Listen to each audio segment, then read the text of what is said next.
Class 10, Lesson 7 The Making of the Earth। प्यारे विद्यार्थियों, 10वीं class Punjab school education board ਦਾ ਇੰਗਲਿਸ਼ ਬੁੱਕ ਮੇਨ ਕੋਰਸ ਵਿੱਚੋਂ ਲਿਆ ਗਿਆ 7th lesson making of the earth आज हम पढ़ेंगे।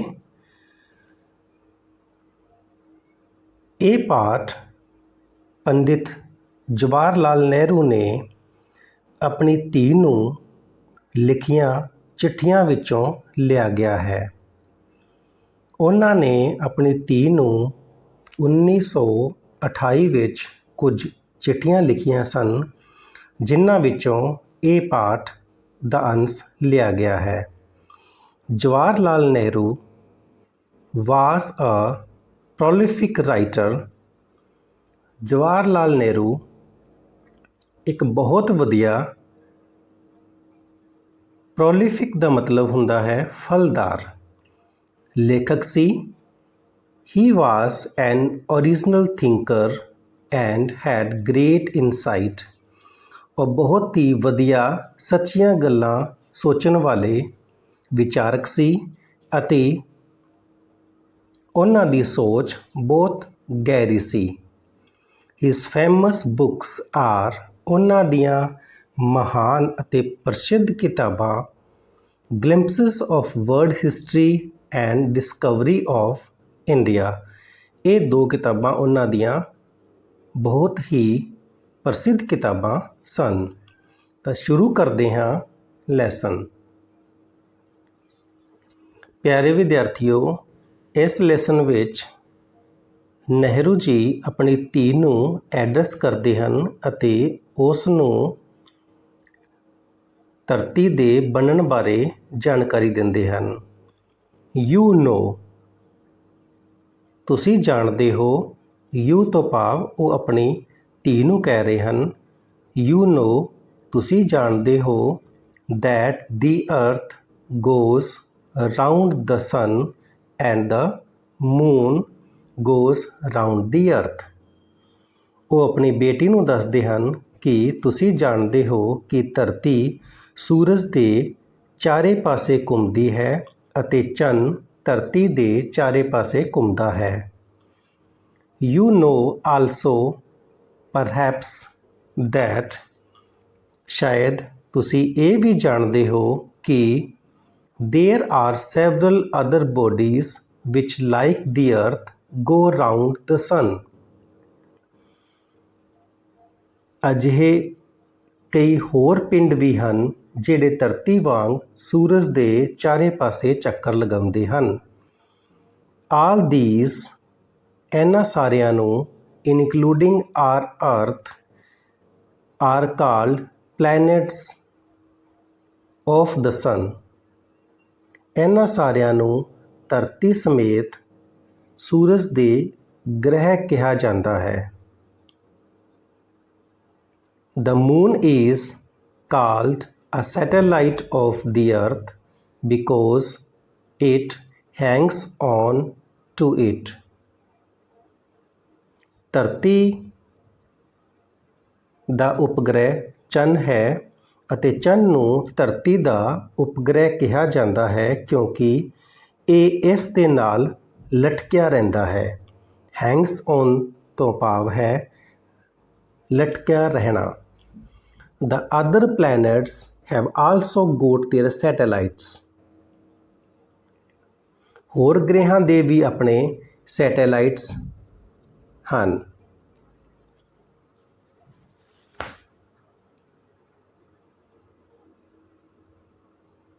The sun and the planets with their satellites form a happy family। ਸੂਰਜ ਅਤੇ ਉਸ ਦੇ ਗ੍ਰਹਿ ਆਪਣੇ ਆਪਣੇ ਉਪਗ੍ਰਹਿਆਂ ਦੇ ਨਾਲ ਇੱਕ ਸੁੰਦਰ ਪਰਿਵਾਰ ਬਣਾਉਂਦੇ ਹਨ। This is called the solar system। ਅਤੇ ਇਸ ਨੂੰ ਸੌਰ ਮੰਡਲ ਕਿਹਾ ਜਾਂਦਾ ਹੈ, ਸੂਰਜੀ ਪਰਿਵਾਰ ਕਿਹਾ ਜਾਂਦਾ ਹੈ। Solar means belonging to the sun। ਸੌਰ ਦਾ ਅਰਥ ਹੁੰਦਾ ਹੈ ਸੂਰਜ ਦੇ ਨਾਲ ਸੰਬੰਧ ਰੱਖਣ ਵਾਲਾ। And the sun being the father of all the planets, the whole group is called the solar system. ਸੂਰਜ ਨਾਲ ਸੰਬੰਧ ਰੱਖਣ ਵਾਲੇ ਅਤੇ ਕਿਉਂਕਿ ਸੂਰਜ ਸਭ ਗ੍ਰਹਿਆਂ ਦਾ ਪਿਤਾ ਹੈ, ਇਸ ਲਈ ਪੂਰੇ ਸਮੂਹ ਨੂੰ ਸੌਰ ਮੰਡਲ ਕਿਹਾ ਜਾਂਦਾ ਹੈ।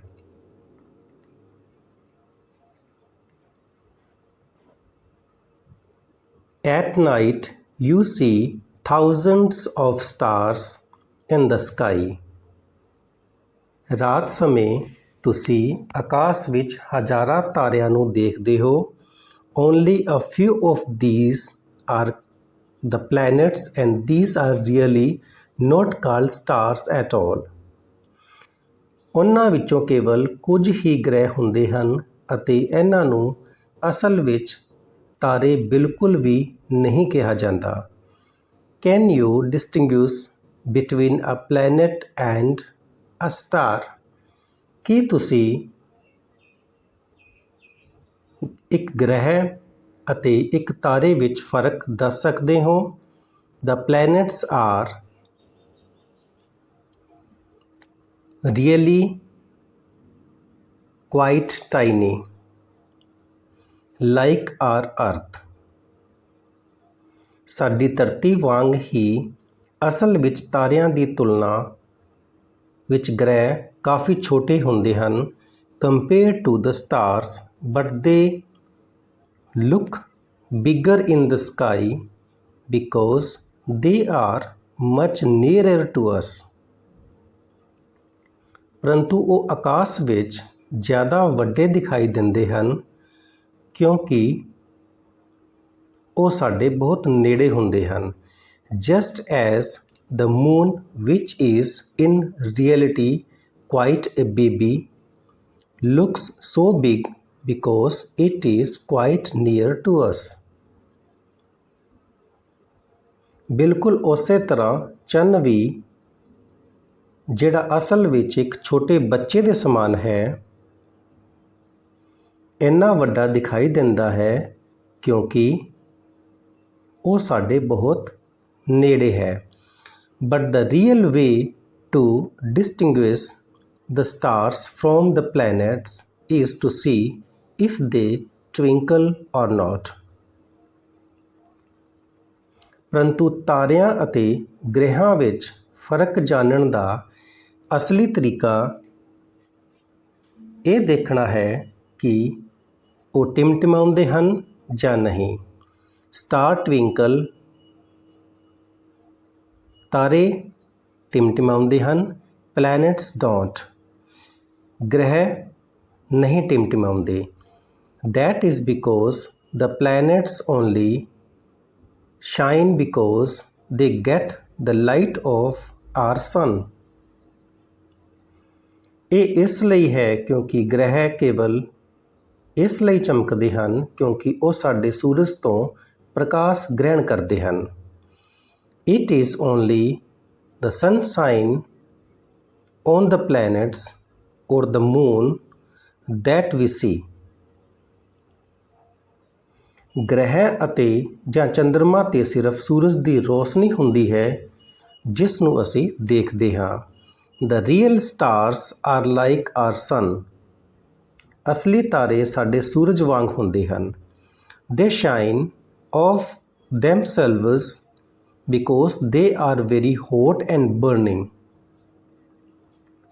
ਉਹ ਆਪਣੇ ਆਪ ਹੀ ਪ੍ਰਕਾਸ਼ ਨਾਲ ਚਮਕਦੇ ਹਨ ਕਿਉਂਕਿ ਉਹ ਬਹੁਤ ਗਰਮ ਹੁੰਦੇ ਹਨ ਅਤੇ ਜਲ ਰਹੇ ਹੁੰਦੇ ਹਨ। In reality, our sun itself is a star, only it looks bigger as it is nearer and we see it as a great ball of fire. ਅਸਲ ਵਿੱਚ ਸਾਡਾ ਸੂਰਜ ਖੁਦ ਇੱਕ ਤਾਰਾ ਹੈ, ਕੇਵਲ ਜ਼ਿਆਦਾ ਵੱਡਾ ਦਿਖਾਈ ਦਿੰਦਾ ਹੈ ਕਿਉਂਕਿ ਇਹ ਜ਼ਿਆਦਾ ਨੇੜੇ ਹੈ ਅਤੇ ਅਸੀਂ ਇਸ ਨੂੰ ਅੱਗ ਦੀ ਵਿਸ਼ਾਲ ਗੇਂਦ ਵਾਂਗ ਦੇਖਦੇ ਹਾਂ। So that our earth belongs to the family of the sun. ਇਸ ਲਈ ਸਾਡੀ ਧਰਤੀ ਸੂਰਜ ਦੇ ਪਰਿਵਾਰ ਸੌਰ ਮੰਡਲ ਨਾਲ ਸੰਬੰਧ ਰੱਖਦੀ ਹੈ। ਦ ਸੋਲਰ ਸਿਸਟਮ, ਜਿਸ ਨੂੰ ਸੌਰ ਮੰਡਲ ਕਿਹਾ ਜਾਂਦਾ ਹੈ। We think the earth is very big and it is big compared to our tiny selves. ਅਸੀਂ ਸੋਚਦੇ ਹਾਂ ਕਿ ਧਰਤੀ ਬਹੁਤ ਵੱਡੀ ਹੈ। ਅਸੀਂ ਛੋਟੇ ਜੀਵਾਂ ਦੀ ਤੁਲਨਾ ਵਿੱਚ ਇਸ ਨੂੰ ਵੱਡਾ ਸਮਝਦੇ ਹਾਂ, ਪਰ ਵਾਸਤਵ ਵਿੱਚ ਇਹ ਬਹੁਤ ਵੱਡੀ ਹੈ। It takes weeks and months to go from one part of it to another, even in a fast train or steamer. ਕਿਸੇ ਤੇਜ਼ ਰੇਲਗੱਡੀ ਜਾਂ ਸਟੀਮਰ ਦੁਆਰਾ ਵੀ ਇਸ ਦੇ ਇੱਕ ਭਾਗ ਤੋਂ ਦੂਜੇ ਭਾਗ ਤੱਕ ਜਾਣ ਲਈ ਕਈ ਹਫ਼ਤੇ ਜਾਂ ਮਹੀਨੇ ਲੱਗਦੇ ਹਨ। But although it seems so big to us, it is just like a speck of dust hanging in the air. ਜਿਹੜੀ ਧਰਤੀ ਸਾਨੂੰ ਬਹੁਤ ਵੱਡੀ ਦਿਖਾਈ ਦਿੰਦੀ ਹੈ, ਅਸਲ ਵਿੱਚ ਉਹ ਇੱਕ ਕਣ ਦੇ ਸਮਾਨ ਹੈ ਜਿਹੜਾ ਹਵਾ ਵਿੱਚ ਲਟਕਿਆ ਹੋਇਆ ਹੈ। The sun is millions of miles away and the other stars are even further away. ਸੂਰਜ ਸਾਡੇ ਤੋਂ ਲੱਖਾਂ ਮੀਲ ਦੂਰ ਹੈ ਅਤੇ ਹੋਰ ਤਾਰੇ ਇਸ ਤੋਂ ਵੀ ਜ਼ਿਆਦਾ ਦੂਰ ਹਨ। Astronomer, those people who study the stars, tell us that long ago the earth and all the planets were part of the sun. ਖਗੋਲ ਵਿਗਿਆਨੀ ਉਹ ਲੋਕ ਜਿਹੜੇ ਤਾਰਿਆਂ ਦਾ ਅਧਿਐਨ ਕਰਦੇ ਹਨ, ਸਾਨੂੰ ਦੱਸਦੇ ਹਨ ਕਿ ਬਹੁਤ ਸਮਾਂ ਪਹਿਲਾਂ ਧਰਤੀ ਅਤੇ ਸਾਰੇ ਗ੍ਰਹਿ ਸੂਰਜ ਦਾ ਹਿੱਸਾ ਹੁੰਦੇ ਸਨ। The sun was then, as it is now, a mass of flaming matter, terribly hot. ਸੂਰਜ ਉਸ ਸਮੇਂ ਜਿਵੇਂ ਕਿ ਅੱਜ ਹੈ ਜਲਦਾ ਹੋਇਆ ਪਦਾਰਥ, ਜਿਹੜਾ ਬਹੁਤ ਜ਼ਿਆਦਾ ਗਰਮ ਸੀ, ਦਾ ਇੱਕ ਪੁੰਜ ਸੀ। Somehow little bits of the sun got loose and they shot out into the air. ਕਿਸੇ ਕਾਰਨ ਕਰਕੇ ਸੂਰਜ ਦੇ ਕੁਝ ਛੋਟੇ ਟੁਕੜੇ ਉਸ ਤੋਂ ਅਲੱਗ ਹੋ ਗਏ ਅਤੇ ਤੇਜ਼ੀ ਨਾਲ ਹਵਾ ਵਿੱਚ ਚਲੇ ਗਏ। But they could not wholly get rid of their father, the sun. ਪਰੰਤੂ ਉਹ ਪੂਰੀ ਤਰ੍ਹਾਂ ਆਪਣੇ ਪਿਤਾ ਅਰਥਾਤ ਸੂਰਜ ਤੋਂ ਛੁਟਕਾਰਾ ਨਾ ਪਾ ਸਕੇ। It was as if a rope was tied to them and they kept whirling round the sun. ਇਹ ਇਸ ਤਰ੍ਹਾਂ ਸੀ ਜਿਵੇਂ ਕਿ ਕਿਸੇ ਚੀਜ਼ ਨੂੰ ਇੱਕ ਰੱਸੀ ਨਾਲ ਬੰਨ੍ਹ ਕੇ ਆਪਾਂ ਉਹਦੇ ਚਾਰੋਂ ओर ਘੁਮਾਉਂਦੇ ਹਾਂ।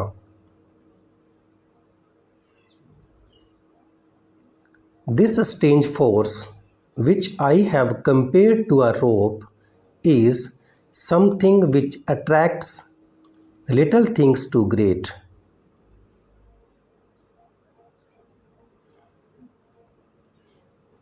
ਇਹ ਅਦਭੁਤ ਬਲ ਜਿਸ ਦੀ ਤੁਲਨਾ ਮੈਂ ਰੱਸੀ ਨਾਲ ਕੀਤੀ ਹੈ, ਇੱਕ ਅਜਿਹੀ ਚੀਜ਼ ਹੁੰਦਾ ਹੈ ਜਿਹੜਾ ਛੋਟੀਆਂ ਚੀਜ਼ਾਂ ਨੂੰ ਵੱਡੀਆਂ ਚੀਜ਼ਾਂ ਵੱਲ ਖਿੱਚ ਲੈਂਦਾ ਹੈ।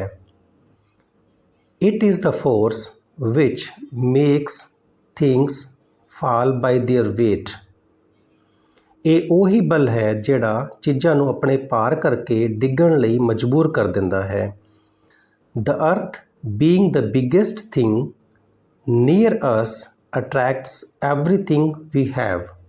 ਧਰਤੀ ਸਾਡੇ ਨੇੜੇ ਸਭ ਤੋਂ ਵੱਡੀ ਚੀਜ਼ ਹੋਣ ਕਰਕੇ ਸਾਡੀਆਂ ਸਭ ਚੀਜ਼ਾਂ ਨੂੰ ਆਪਣੇ ਵੱਲ ਖਿੱਚਦੀ ਹੈ।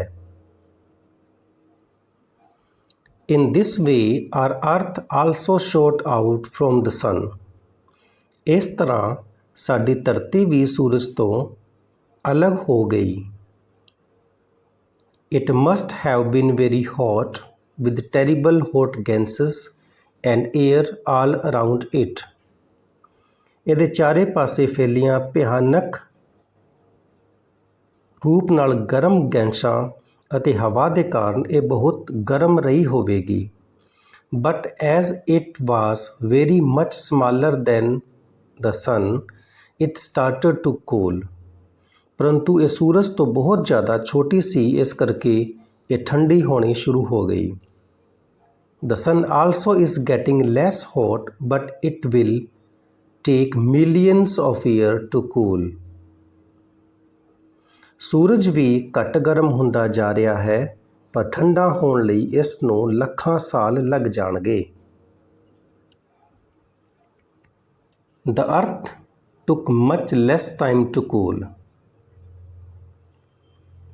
ਧਰਤੀ ਨੇ ਠੰਡਾ ਹੋਣ ਲਈ ਇਸ ਤੋਂ ਘੱਟ ਸਮਾਂ ਲਿਆ। When it was hot, of course nothing could live on it. No man or animal or plant or tree, everything would have been burnt up then.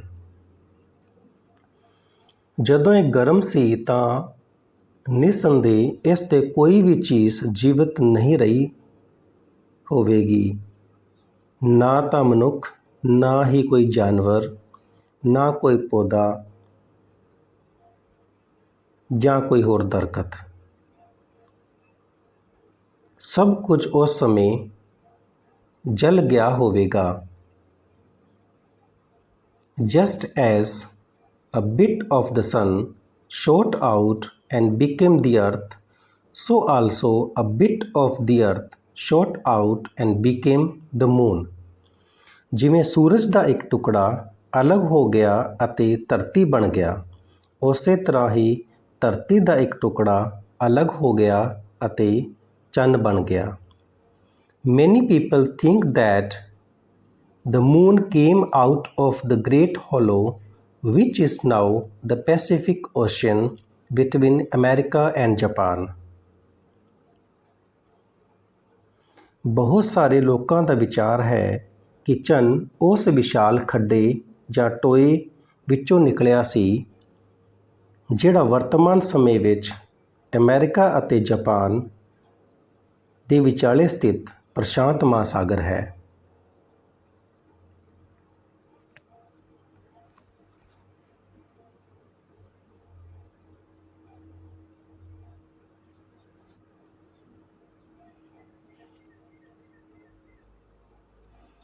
So the earth started to cool.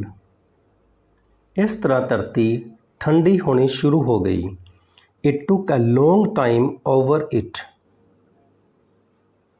ਅਜਿਹਾ ਕਰਨ ਵਿੱਚ ਉਸ ਨੂੰ ਲੰਬਾ ਸਮਾਂ ਲੱਗ ਗਿਆ। Gradually, the surface of the earth became cooler, although the interior remained very hot.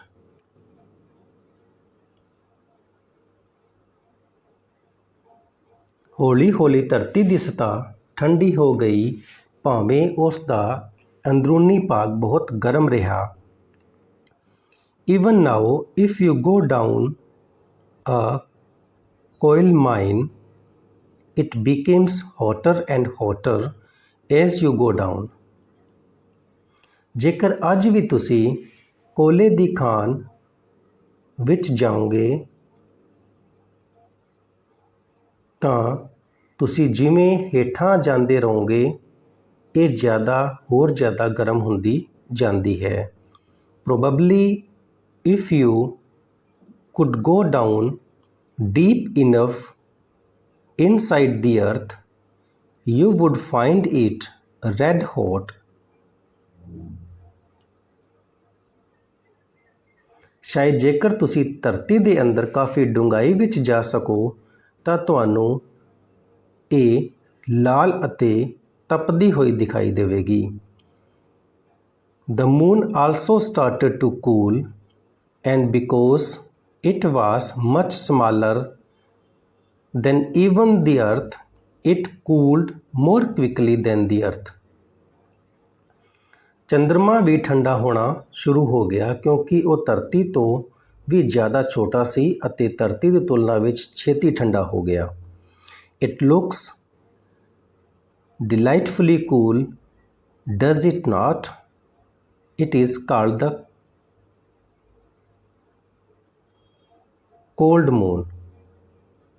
Perhaps it is full of glaciers and ice fields।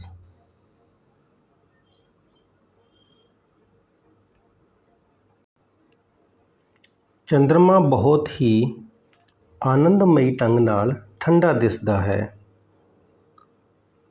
ਇਸ ਨੂੰ ਠੰਡਾ ਚੰਦਰਮਾ ਵੀ ਕਿਹਾ ਜਾਂਦਾ ਹੈ। ਸ਼ਾਇਦ ਇਸ ਉੱਤੇ ਬਰਫ਼ ਦੇ ਗਲੇਸ਼ੀਅਰ ਅਤੇ ਪਹਾੜ ਹਨ। ਇਹ ਬਰਫ਼ ਦੇ ਮੈਦਾਨਾਂ ਨਾਲ ਭਰਿਆ ਹੋਇਆ ਹੈ।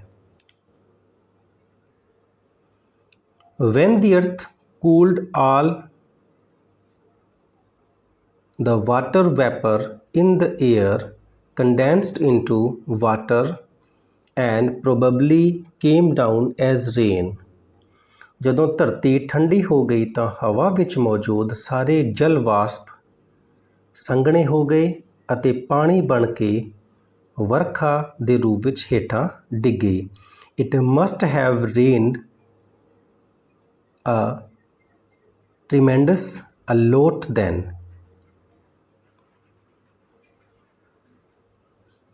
ਉਸ ਸਮੇਂ ਸੱਚਮੁੱਚ ਬਹੁਤ ਜ਼ਿਆਦਾ ਵਰਖਾ ਹੋਈ ਹੋਵੇਗੀ। All this water filled the great hollows in the earth, and so the great oceans and seas were formed। ਇਹ ਸਾਰੇ ਪਾਣੀ ਨੇ ਧਰਤੀ ਦੇ ਸਾਰੇ ਟੋਇਆਂ ਨੂੰ ਭਰ ਦਿੱਤਾ ਅਤੇ ਇਸ ਤਰ੍ਹਾਂ ਵਿਸ਼ਾਲ ਮਹਾਸਾਗਰ ਅਤੇ ਸਮੁੰਦਰਾਂ ਦੀ ਰਚਨਾ ਹੋਈ। As the earth became cooler and the oceans also became cooler, it became possible for living things to exist on the earth's surface or in the sea।